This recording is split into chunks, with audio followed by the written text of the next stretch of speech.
Saya tuh kalau sedang tahajud, matehai para wali-wali songo atau apa, itu yang terpikir di saya itu hanya satu.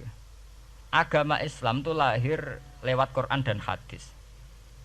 Tapi kemudian tahu-tahu tetap berimprovisasi, berkembang sesuai tokoh yang membawa. Sampai kalau melihat Islam di India dulu sampai perang besar-besaran, kemudian zaman Abul A'la Al-Maududi, zaman periode Muhammad Iqbal, sampai India pecah, kemudian jadi Pakistan yang bernegara apa? Islam, karena banyak konseptor Islam yang tidak setuju negara sekuler. Akhirnya mereka misah jadi negara Islam Pakistan. Kemudian Timur Tengah juga begitu. Karena Timur Tengah sudah Islam semua, masalahnya itu diislamkan ala Sunni atau ala Syiah. Iran menjelma sebagai aliran Syiah. Yang Sunni dianggap sesat, halal darah. Irak zaman Saddam Hussein pemerintahan Sunni. Sing Syiah dibantai, sehingga wong Kurdi do mati. Era Saddam keyo gentenan Saddam sing dibantai. Makanya kalau saya ngaji di Jogja, seminar di Jogja bilang, kita ini harus bersyukur. Kita ini punya tradisi konflik yang terbaik di dunia. Enggak, kita ini punya tradisi konflik yang terbaik di dunia. Sampai nak Isra Ikhwanil Muslimin teng Mesir, Badan Intelijen Nasional atau Badan Stabilitas Nasional, Bakor Setanas atau itu harus terima kasih sama tradisi tokoh-tokoh Islam di Indonesia. Lepas dari kita setuju tidak setuju itu terserah. Tapi kita punya tradisi konflik yang paling baik di dunia. Kurang bencinya Gus Dur sama FPI atau FPI sama Gus Dur. Paling mereka ya adu statement di depan wartawan. Itu bagus sekali. Cara nang Arab wis tembak-tembakan. Kita punya sejarah. Secara pesantren saya itu punya sejarah panjang. Zaman Mbah Imam beda dengan Mbah Zubair, zaman Kiai Memun beda dengan Kiai yang lain. Paling adu statement saat ada tamu itu paling bagus. Kita punya tradisi konflik paling bagus di dunia. Kayak apa mangkelnya orang NU saat Gus Dur diimpis, dipecat. Tapi habis itu ya sering seminar ketemu Amin Rais. Ya mereka adu polemik, ini tidak konstitusional, ini apa. Gus Dur nggawe jurus dekret. Sing sitok nggawe jurus sidang istimewa. Nah, kurang serem sidang istimewa dilawan sidang luar biasa. Pokoknya agak istilah sing serem-serem. Tapi tidak saling bunuh loh, sampean harus syukur loh.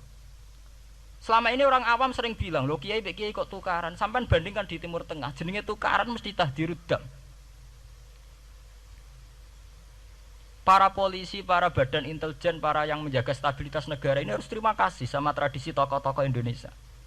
Yang namanya di Mesir, di Irak, di mana-mana jenenge tukaran mesti melibatkan pertumpahan darah. Saat Arab Saudi jadi Wahabi itu besar-besaran itu. Pembunuhan apa pengusiran orang-orang Sunni. Tapi di Indonesia enggak. Desi anarkis. Paling itu tadi adu polemik. MLB dilawan MLB itu masih keren sekali, tidak apa-apa. Itu lebih baik ketimbang adu jotos atau adu hizib lah.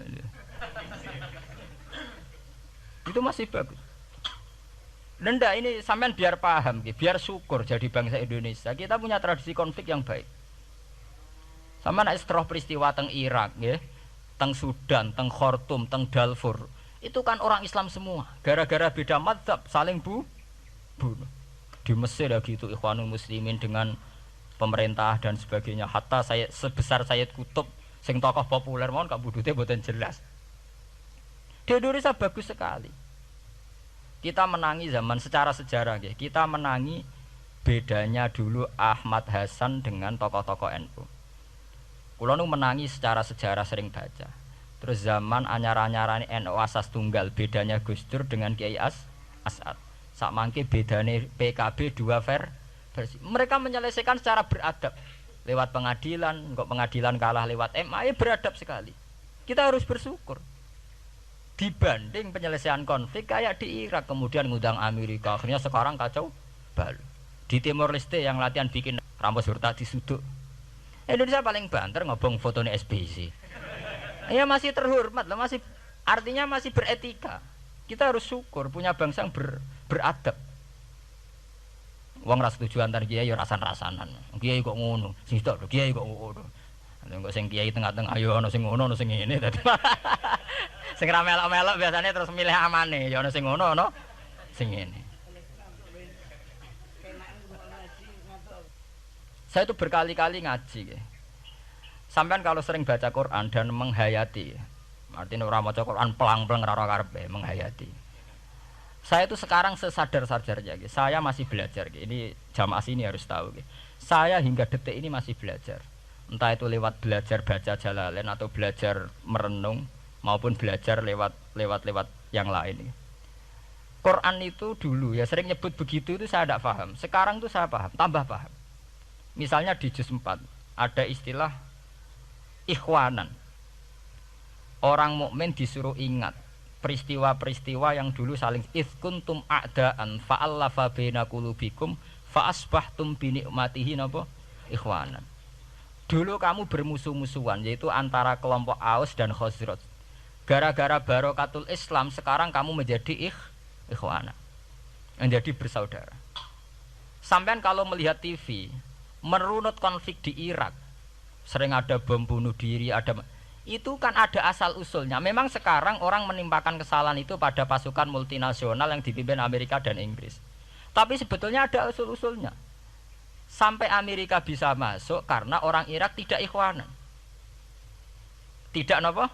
Yaitu ada Syiah, ada Sunni, mereka saling menikam, saling bunuh. Sehingga karena ada ikhwanan ini pihak ketiga masuk, yaitu tentara multinasional. Makanya saat di Jogja ditanya, cara jenengan sebuti menyangkut Ahmadiyah, menyangkut konflik di Jakarta, saya bilang sekarang setiap orang bikin from apa forum, ya itu baik kalau niatnya baik. Tapi andaikan saya ditanya Tuhan nanti, hak kowe iku kelompok apa? Pokoknya angger NU atau Muhammadiyah ajak mayoritas, aku milih salah sitok itu. Bukan karena saya oportunis milih yang besar, itu lebih baik, lebih maslahat. Karena kalau setiap orang merasa benar bikin kelompok sendiri akan menjadi kelompok banyak. Dan saat menjadi kelompok banyak, tentu konfliknya lebih tidak terpola. Tidak apa? Terpola. Umpama Hasim tukaran mbek Din Samsudin itu terpola. Tapi nek angger wong ngrasa duwe ketua dhewe tidak terpola. Bagaimanapun ikhwanan harus disyukuri. Nggih, dalam kondisi berteman. Sebab itu Nabi sering ngendikan ilzamu jamaahirul muslimin wa man sadza sadzafin. Mbok kamu itu ikut kelompok mayoritas saja. Jamaahirul muslimin cara bahasa netralnya mbok ya kamu itu ikut kelompok mayoritas saja. Karena kalau orang merasa benar kemudian bikin kelompok sendiri itu tidak ada selesainya. Lah akulah cara nuruti GR sebagai kelompok dhewe. Wong aku ya di umat, di pengaruh sing nyucup wis akeh. Tapi kalau semua orang merasa begitu kan repot nanti. Mursyid di kelompok dhewe, tukang toreko di kelompok dhewe, tukang ngaji di kelompok dhewe. Model kitab pirang-pirang sesuk ana jamaah Jalalain, jamaah Muin, jamaah Fathul Wahhab.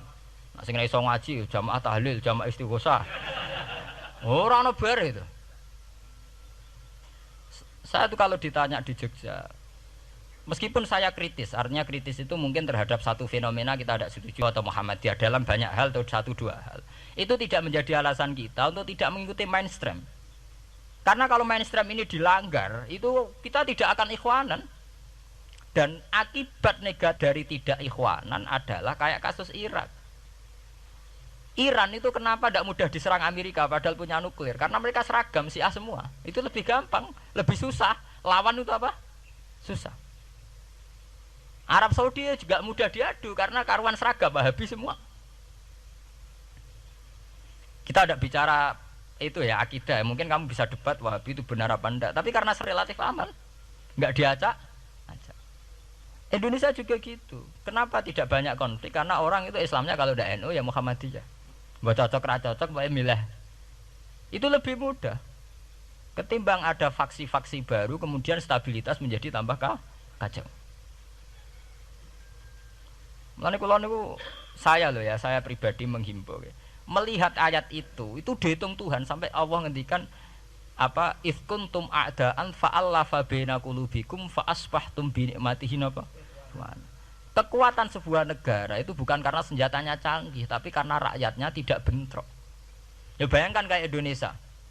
Andai kan Jawa itu mayoritas Islam. Kemudian mereka ingin mendirikan negara Islam. NTT merasa tidak diwongke terus keluar dari Indonesia. Nanti Maluku, Ambon juga gitu. Daerah-daerah yang Islamnya tidak mayoritas begitu. Kayak apa susahnya militer?